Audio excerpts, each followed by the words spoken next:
I shouldn't have let that all that go to him. You took half my time here. So today, I really would like to talk to you about Brigham Young. And to do that, I'm going to introduce you a little bit to my family. This is, can you hear me? Yeah. Are we all right on the microphone? Okay. This is my maternal grandmother and grandfather.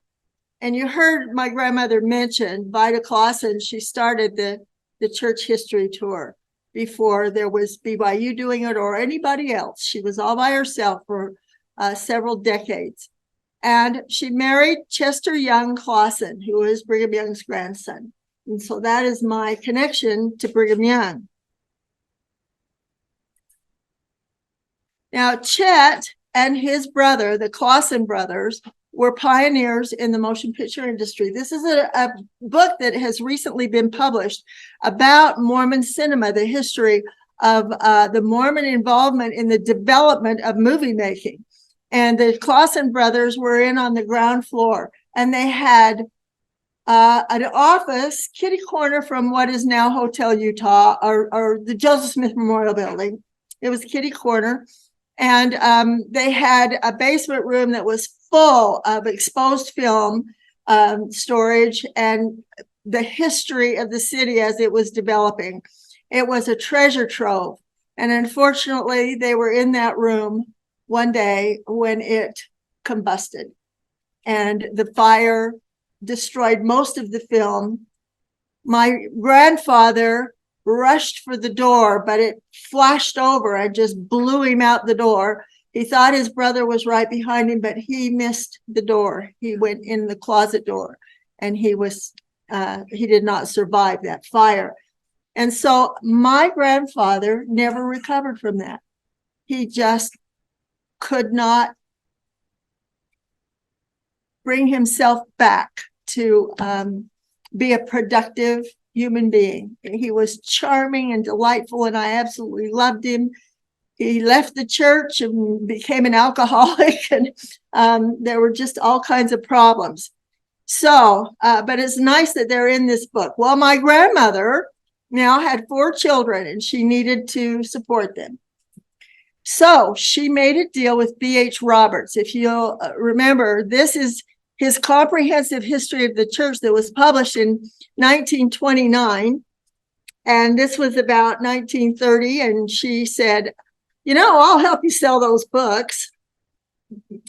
And she actually made her first deal with Deseret Book, but they didn't keep their bargain with her because she was producing a lot of sales. And she did this by organizing everyone she knew into church history study groups. Have you ever heard of that? That was her idea. And she thought these people will like these people, and then she sold each couple a set of these beautiful books.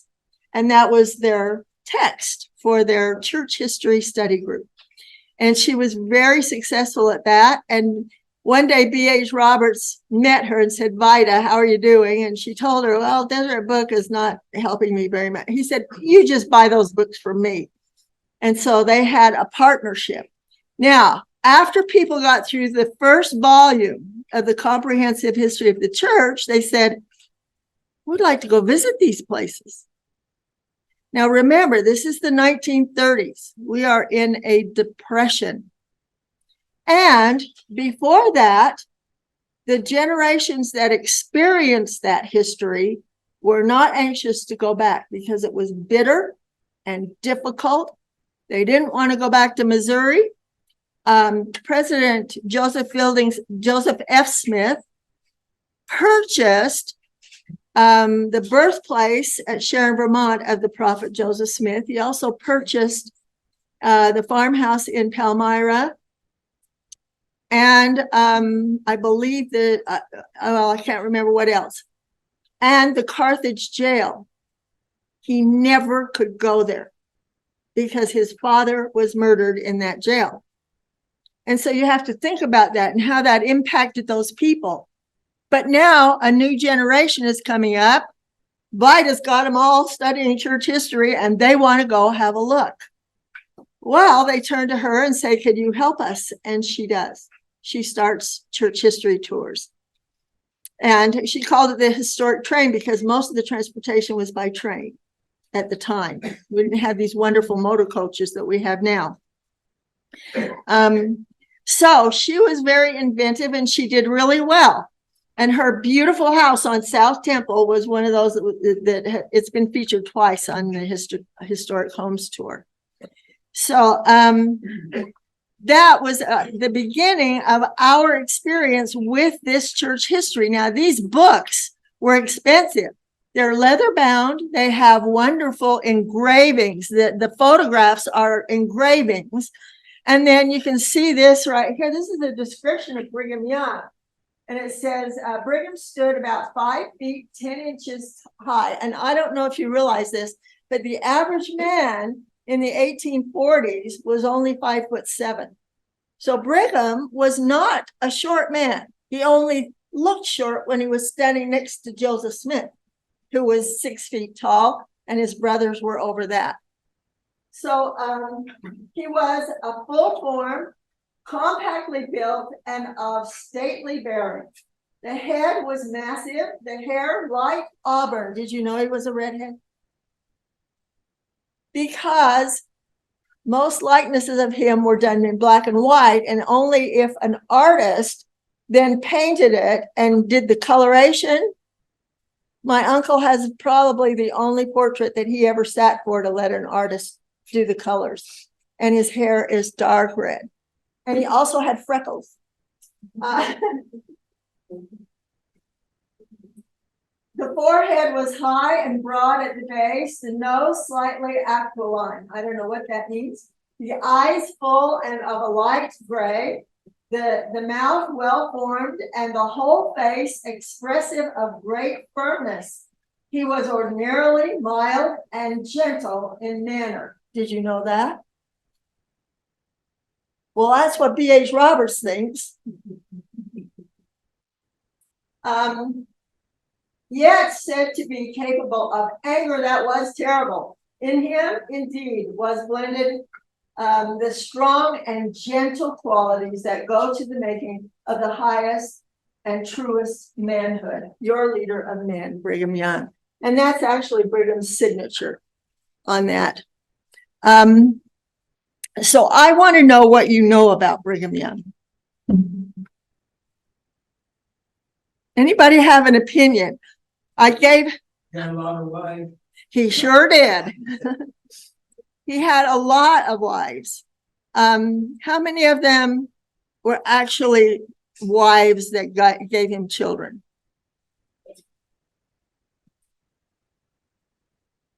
16 had children with him.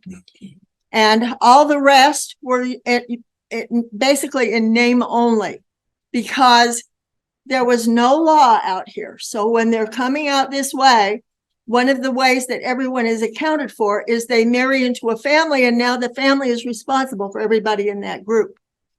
And so that was very helpful to make sure everyone no one fell through the cracks and people were better looked after.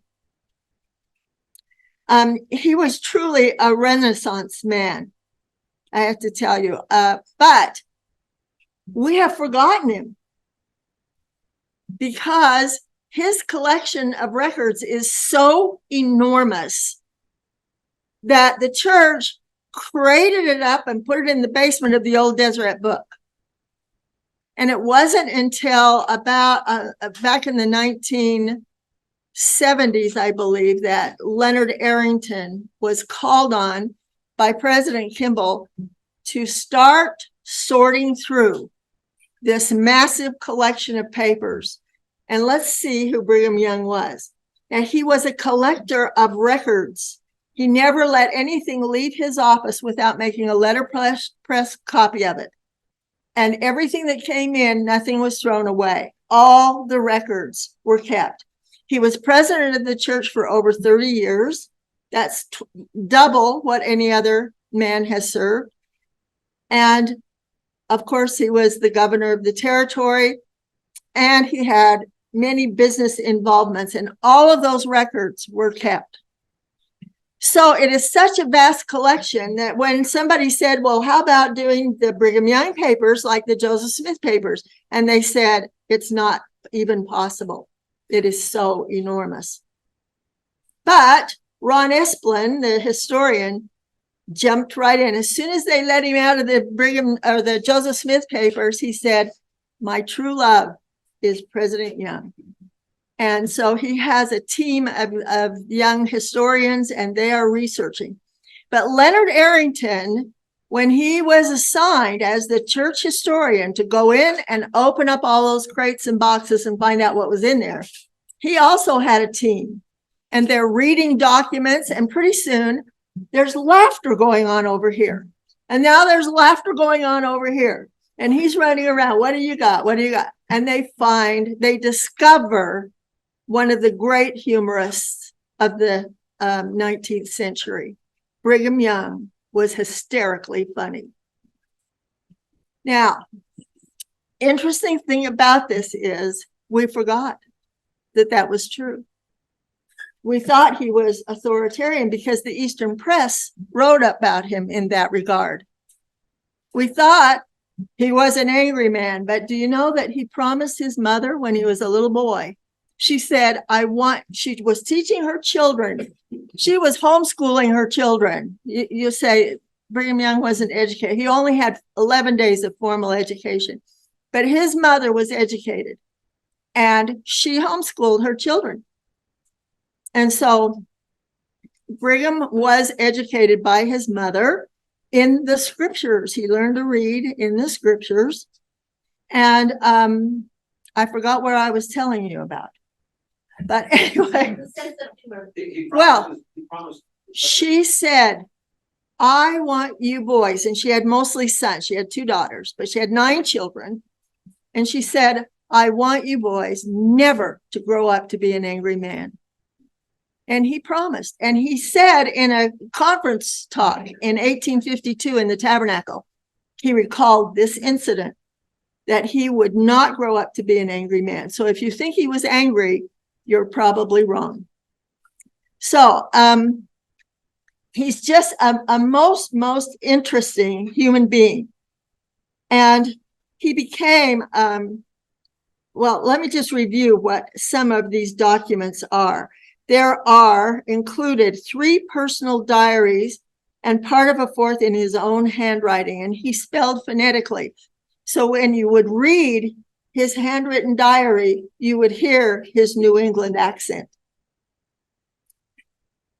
And there were 10 diaries that were kept by his clerks. There are 30,000 personal letters, including a sizable collection of tender and caring communications between Brigham and each and every one of his children. He had 56 children, and he kept personal watch over every one of those children and what they were doing, where they were going, what they were becoming, what their education was. He was a very engaged father. He had business records and communications, records as territorial governor, and of course, extensive records of his 30 years as president of the Church of Jesus Christ of Latter-day Saints. All communications were kept. And so it is just a vast collection.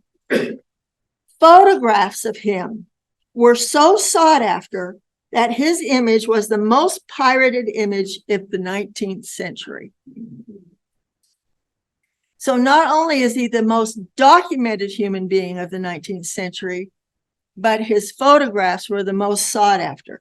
Eastern newspapers soon discovered that any issue featuring a story about Brigham Young was sure to sell out.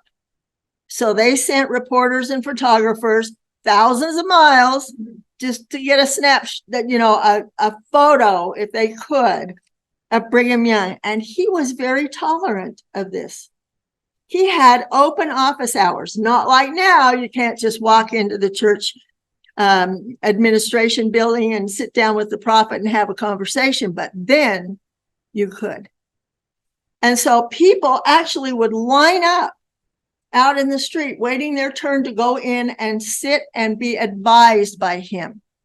Now, Leonard Arrington said he was like Dear Abby of his time. And people would come in, and he had this uncanny ability to go right directly at what the problem was, what the source of the problem was. And he was very direct about it. And then he would make them laugh, and mostly at themselves. And they would see, oh, this is not such a big problem. So I'm sure you've heard the story of the woman who came in tears. My husband keeps telling me to go to hell. Well, sister, pats her on the shoulder. Don't go. Oh, well, that's easy. Okay. In fact, back then there wasn't a lot of entertainment. People would come to listen to him counseling with people because he was so wise in his counsel and yet witty. And everybody would always get their laughs. And it was very entertaining to go down to Brigham's. So there was a lot of stories that were recorded about people coming in. And I don't know if you know, Mark Twain, Samuel Clemens, when he was a reporter for a San Francisco newspaper, he and his brother came in to interview Brigham Young. And he recorded his impressions of Brigham Young and said, he just came in off the fields with this old beat up straw hat on, didn't bother to get dressed up for these reporters, which he found strange. And of course, Brigham loved his straw hats. He made his own, he wove his own straw hats. And so Mark Twain had a rather large ego, even as a young reporter, and expected to be recognized as a celebrity. And he's sitting over in the side, and Brigham's paying absolutely no attention to him. And then at the end of the interview, he walks over to Sam Clemens's brother, pats Sam on his very puffy hair, and says, "Nice child, yours, I suppose, boy or girl," and turned around and walked away.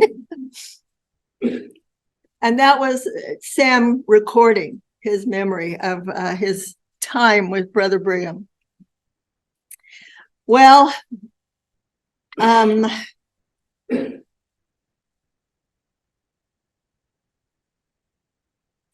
going to go on down here.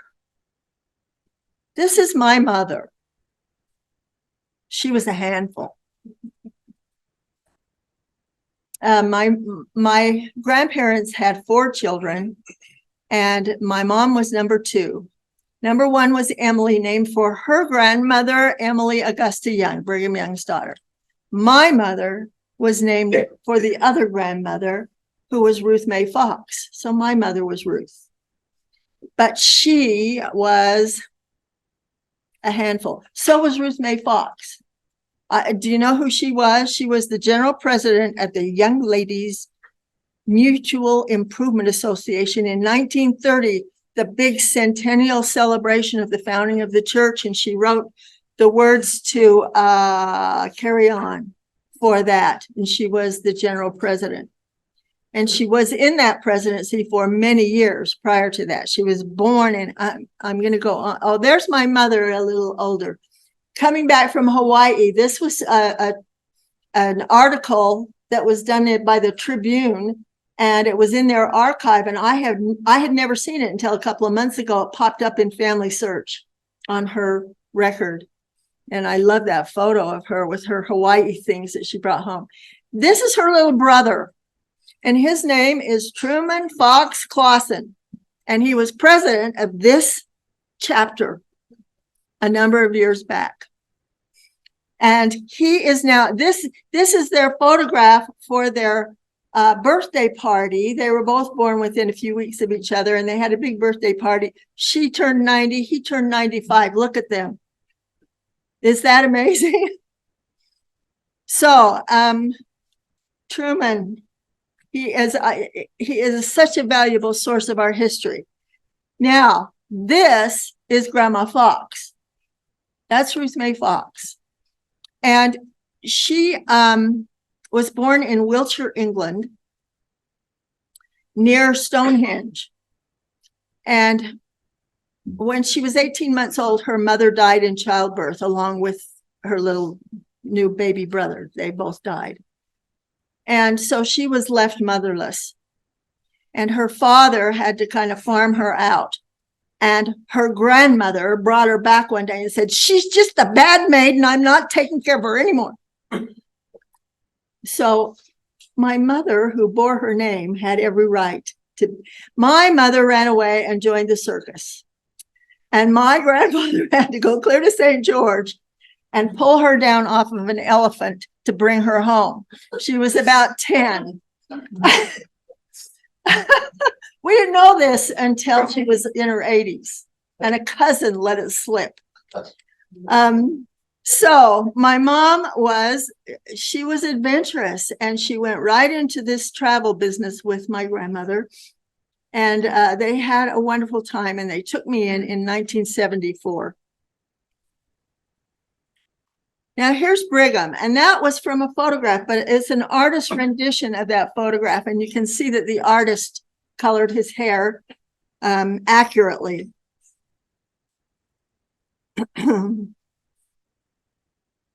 Now, I think what I want to get to here, without going much longer, is that I know for a fact that when people leave this earth, they are not dead. I am so glad to go to the temple and not hear who is dead.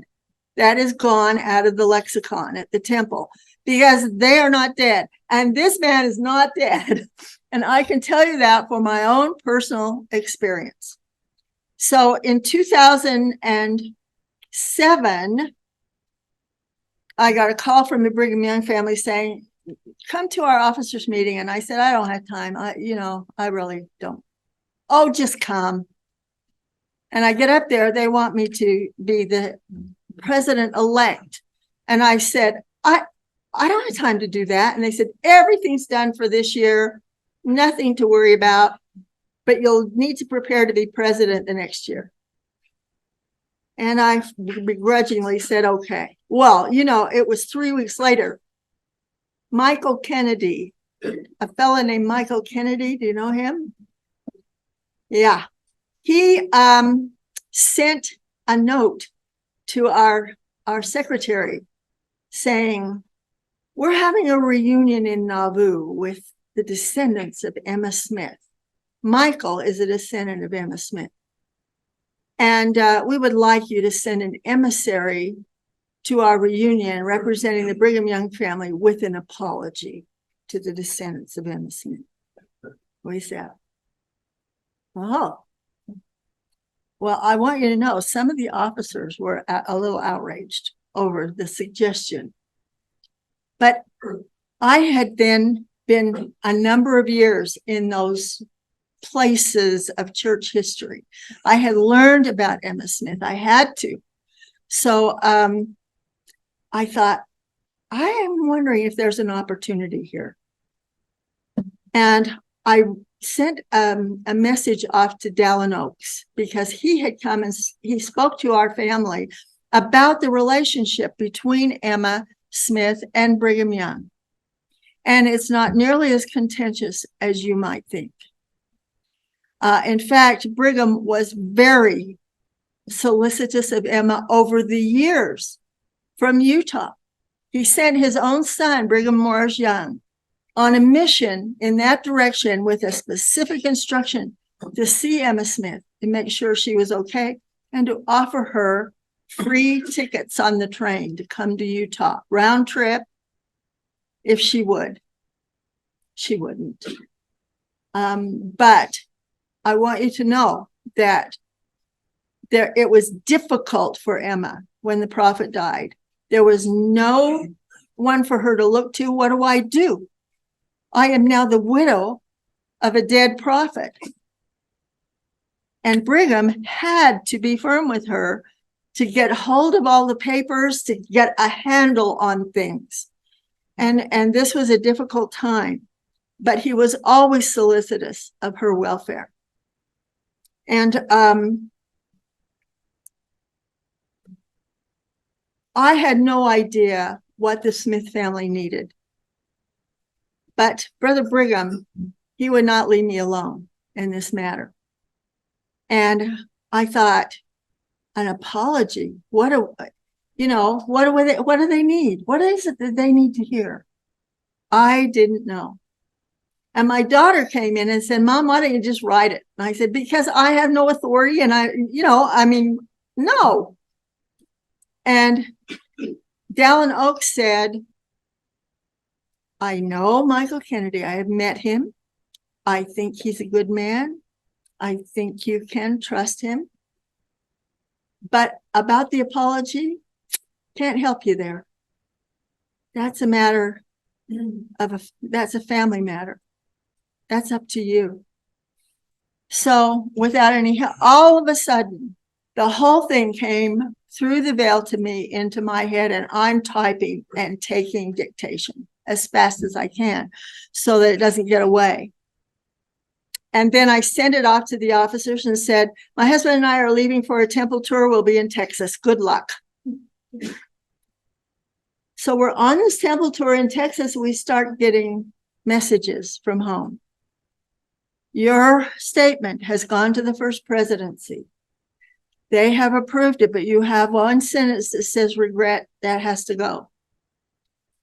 Okay. That's the one that made me cry when I received it. But I'll be obedient. You do whatever. Oh, by the way, you have to go to that reunion. So I had to hurry home and get ready to go to that reunion. Well, I called a friend. His name is Bruce Stewart, and he was one of our very best church historian guides that did our tours. And I said, Bruce, you need to help me with this. I need information. I'm going to have to do this thing. And he talked to me all night. I was in San Antonio, told me all the resources I needed to read. And then he kept saying, you need to meet a guy named Craig Frogley. He is a descendant of Hiram Smith, and he's kind of been shepherding this group that are descendants just of Emma, who had their first reunion in 2005, and now this is their second reunion in 2007. And I said, I don't have time. I'm barely going to make it home and do the things I have to do, get on a plane, and I have to go. So you have to help me. And he did the best he could. But then when we hung up, he said, you should be talking to Craig Frogley. Well, I rushed home. I didn't have any time to sleep. I got on the plane. I thought, I'll sleep on the plane. It was a packed full plane. I don't know how I got a seat. It was clear in the back, my seat, and it was one of those in the middle. And I thought, oh, dear. And I walked down the aisle, dragged myself down the aisle. The guy on the aisle got up, let me sit down. Now he's going to talk to me. I'm not going to be sleeping. Where are you going? Well, I'm going to Kansas City. Are you? Where are you going? Well, I'm going to a family reunion in Independence, Missouri. And I said, well, so am I. And he said, because we started in Independence and then we went on a bus to Nauvoo. He said, hi, my name's Craig Frogley. And it was about that time I knew that I had no control over my life. Somebody else was directing my life. And he spent that whole time as we flew preparing me and telling me about Gracia Jones, who had joined the church in 1956. She was the only descendant of Emma Smith for many years in the church. She had the experience of going to Relief Society and someone coming up to her as she stood there and looked at a portrait of Emma Smith hanging in the Relief Society room. She was attending a Sunday school class, and a man came up to her and said, There, throw that thing in the garbage. Now remember, in the 1950s, we were not very fond of Emma Smith as a church. And that hurt her. It was painful, literally. And so she did her best, but the first presidency was very attentive to her. They knew who she was. They were thrilled to have her. She was the first of Emma's descendants to be endowed. And she has been a faithful member ever since. She is now getting close to 90. She lives in St. George. What's her name? Her name is Gracia Jones.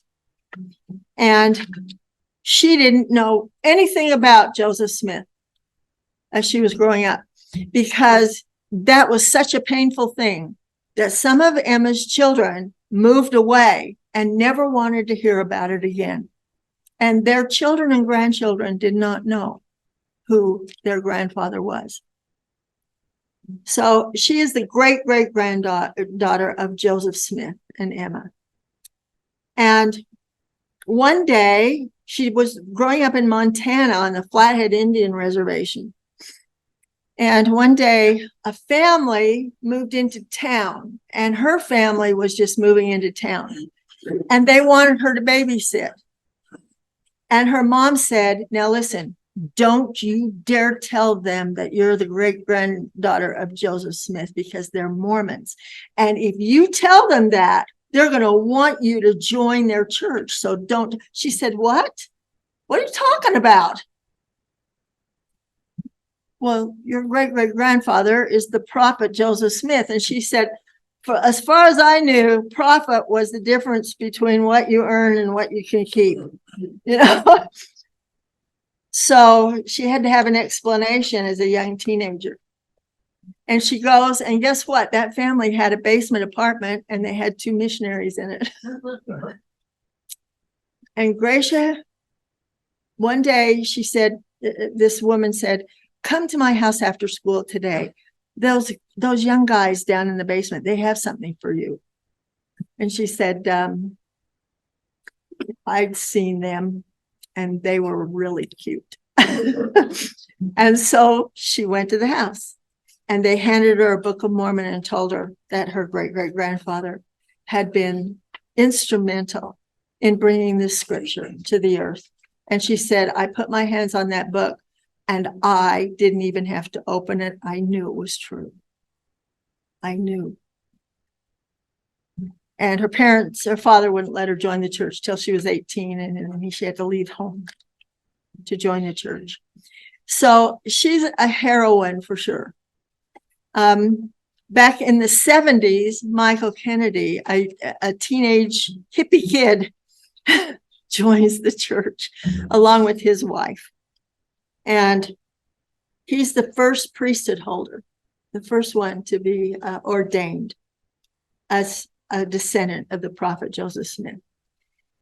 So here we are. This is John, my husband, and me, and Ivor Jones, and there's Gracia.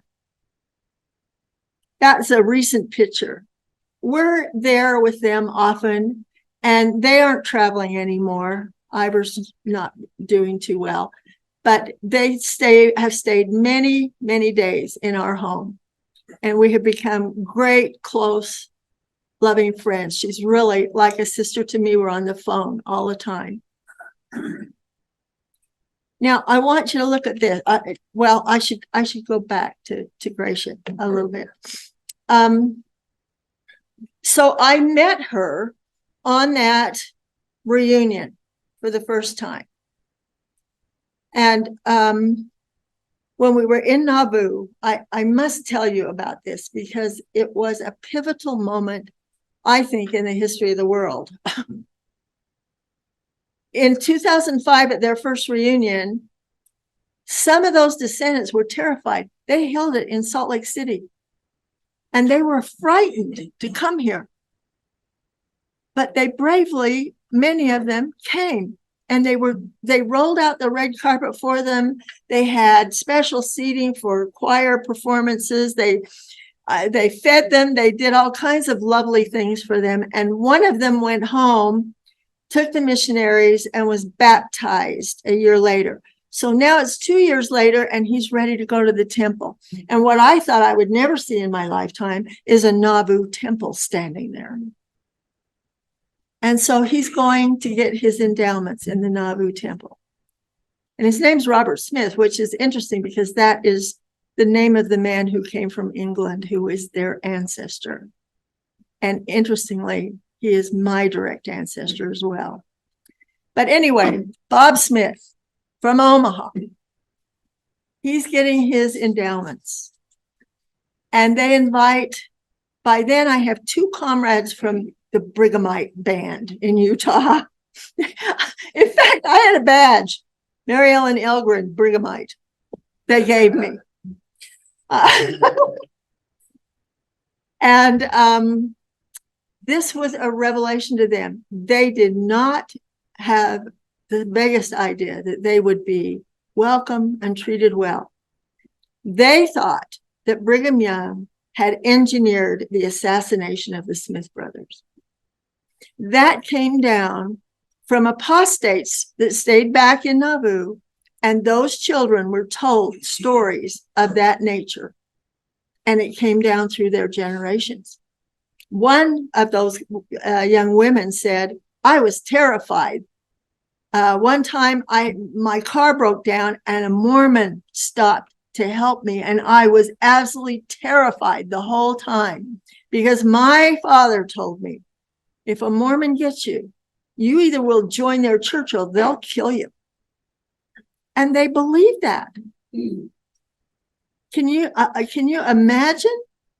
It is so, we had no idea that they were suffering in this way. So, so many of them didn't even know they were descendants of Joseph for that reason. Now, I have some handouts. John, will you? I tell the whole story here. And on the back is the document that came through the mail to me.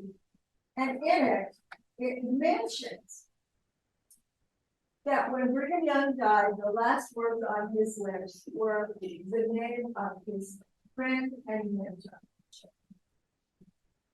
Now, I'm in that.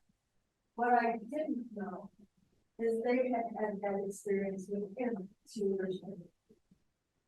When she died, Joseph came to her. And now they could see Joseph came to Brigham. Somebody's been lying. Isn't that interesting? They needed to hear that. So I think there's a number of what needed to happen.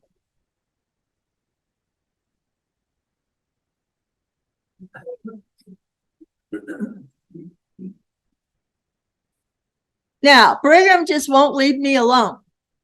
So this is Terry Fancher. Does that name mean anything to you? No, the Fancher comes from Arkansas. That is right. Terry is the direct descendant of Alexander Fancher. And here he is. Do you remember not long ago, President Hinckley invited the descendants. There's an organization of those descendants, the children that survived, and the government made them give them back to the families. Those children and their descendants have an organization, the Arkansas Survivors. And Terry Fancher is the head of that organization, and President Hinckley invited them to come back to the Mountain Meadows and to for a dedication of a new monument at that location. And they were treated royally by the public affairs people in St. George. Now, Gracia lives in St. George, and she was involved. And so they came, and they were there for 3 days, airing their grievances and complaining. And finally, at the end, Terry got up and said, who do you think supplied us with all this food, with the tents, with security so we could go to our hotel at night and all of this? I think we should be grateful. he had had a turn of heart. And on the way home, Tom and Patsy Lamb, who were his escorts, were taking him back to the Salt Lake City airport. They invited him and his wife to come back for the December Christmas program, the choir. And he said, you know, my father's still alive. And he would just, no, we couldn't. We just couldn't. And about a month later, he called Patsy and said, my father has passed away. Is the invitation still open? And so they came. And the day of that Christmas program, there was a huge snowstorm up in Wyoming. And Gracia called me and said, I can't get there to they were having a lovely meal up on the top floor of the Joseph Smith Memorial Building in the General Authorities dining room.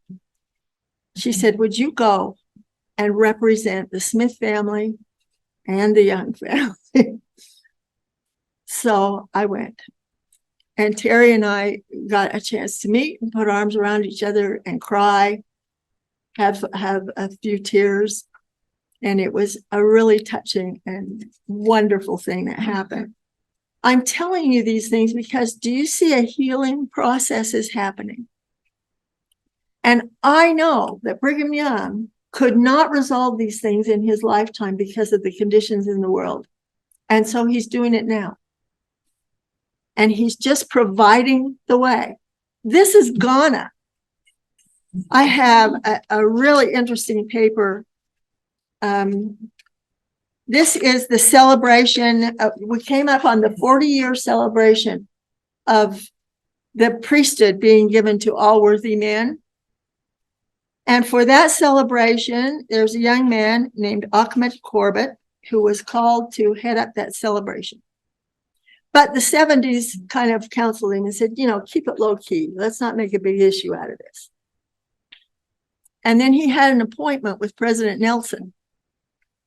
And he just said to him, what do you think about what we should do for the 40th? And President Nelson, without a hesitation, said, well, the word celebration comes right to mind. And so that was a big deal in the conference center. And they had all kinds of people come, and our family was invited to attend. And then, well, I got to find my paper that has this on it. See if I can find it. Maybe I can't.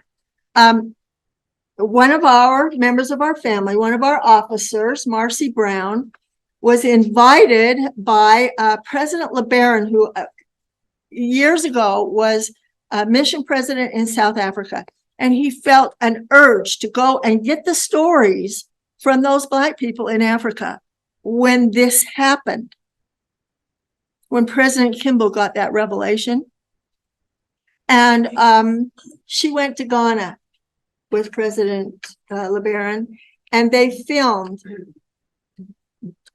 His name is Billy Johnson. He's the guy who found a Book of Mormon somewhere and started gathering his friends and petitioning the church in Utah to send the missionaries. And it was no, you know, we can't.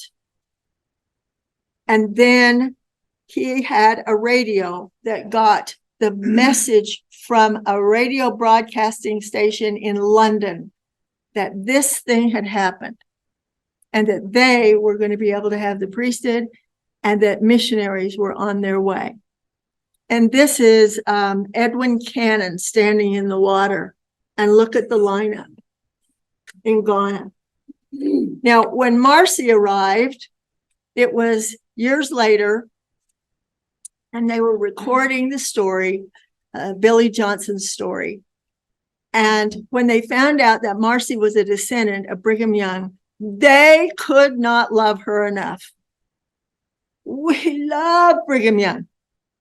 We know that he's the reason we now have our priesthood, because that revelation was given on June 1st, Brigham Young's birthday. And that was a signal to them that Brigham knew the time had arrived. For he had told the blacks in the church, the day will come when you will have all the blessings and more than what the members now have. So it was a great and wonderful celebration in Ghana. And this is Ahmed Corbett. That H has a k sound to it. And Truman, my uncle, went to a public affairs mission in New York, and he met Ahmed. In fact, he reported to Ahmed, he and Marilyn, his wife, and they became fast friends. Now, that's a change in the attitude of a generation. The generation ahead of him, they still have these prejudices that they were holding on to. Truman just fell in love with this young man. And my Uncle True is Ahmed Corbett's Uncle True as well. And we share him. And so we wanted him to come and speak to the family. He wanted to do that, to tell them how much he loved Brigham Young. And then he said, "Oh, don't announce it yet. Can you wait until after April conference?" Last April, he was made a General Authority 70. Ahmed was. And we finally got it through and got permission, and he came. And he said, "We cannot stand in judgment against the Lord's anointed, no matter when they lived." And this has been a problem with Brigham Young. You know that somebody threw paint all over the statue of Brigham Young down on BYU campus. And there are people who write terrible things on the internet about him. And I just feel like we have to know him.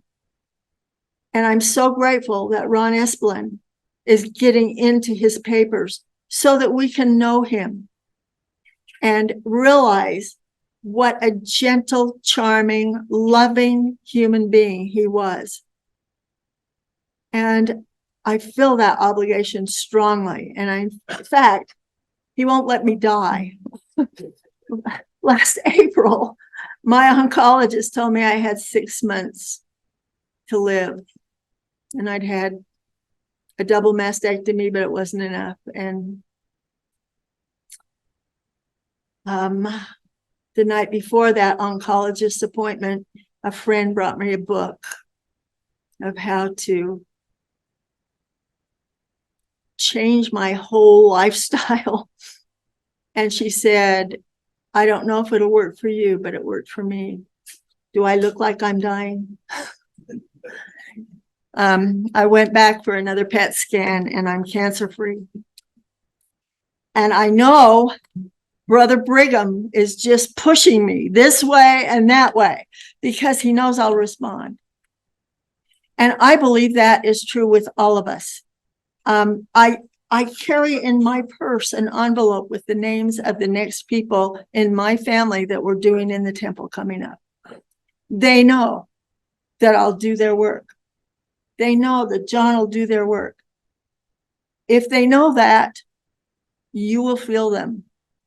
One time we were driving into Kirtland, Ohio, and Bruce Stewart was our guide, and he was explaining the Pentecostal things that went on with the dedication of the Kirtland Temple.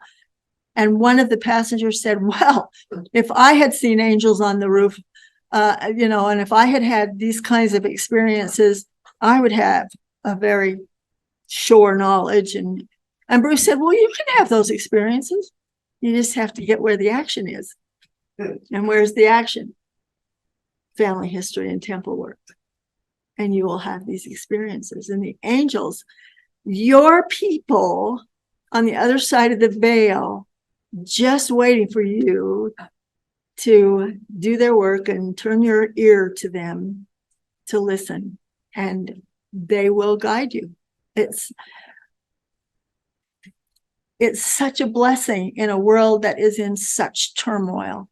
We need to have this reassurance through the veil of the people who love us and whose team we're on.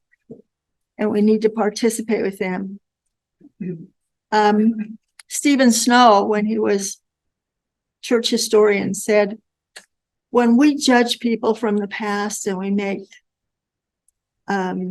we look at them close up and nitpick at their individual flaws, it's like the past is like this vast tapestry.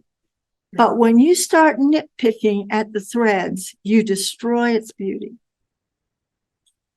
And I think that's really a powerful way to look at this. So for me, my mission is, let's look at people like Brigham Young from the big picture.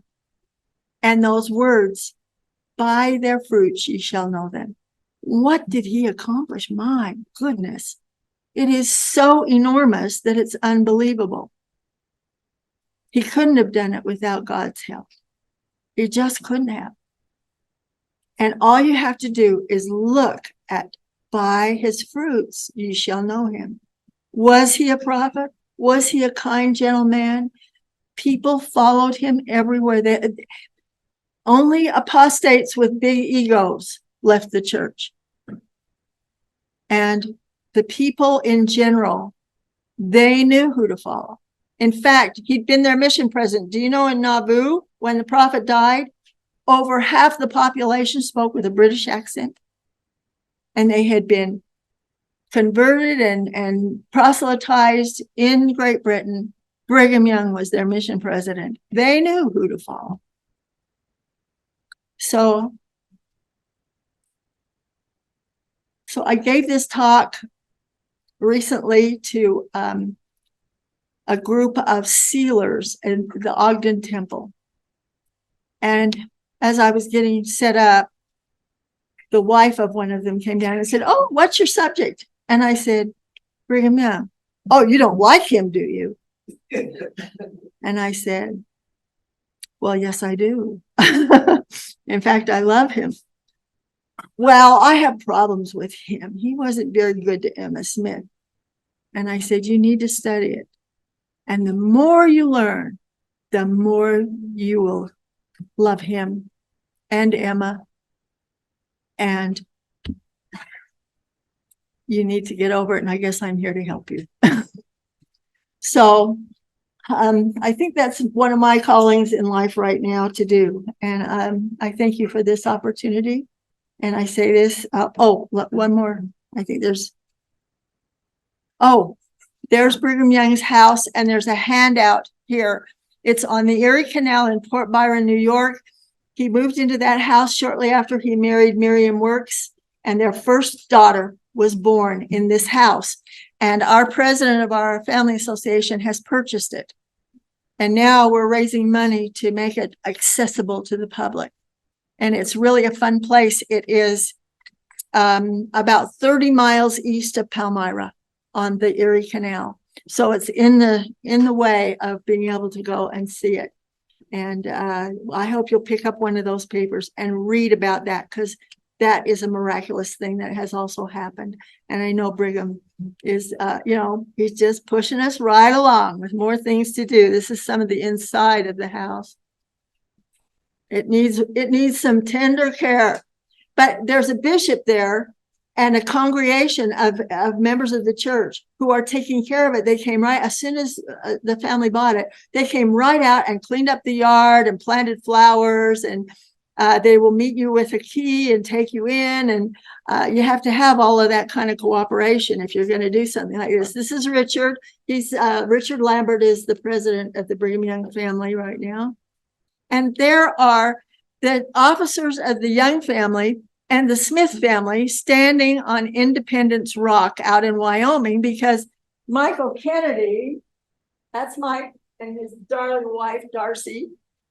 And he said, everybody's always talking about going out there on the Mormon Trail, and it's not part of my history, but I want to go. And I guess I'm going to have to go with the Brigham Young family. And so we did that. And this is President Lorimer, who oversaw the second rescue out there of all those that died in those handcart companies to get their temple work done. and he became our guide. And we had these two families love each other. It's just really interesting how that healing has happened. And in that Nauvoo temple, the word was passed around, we're all going up to the prayer circle.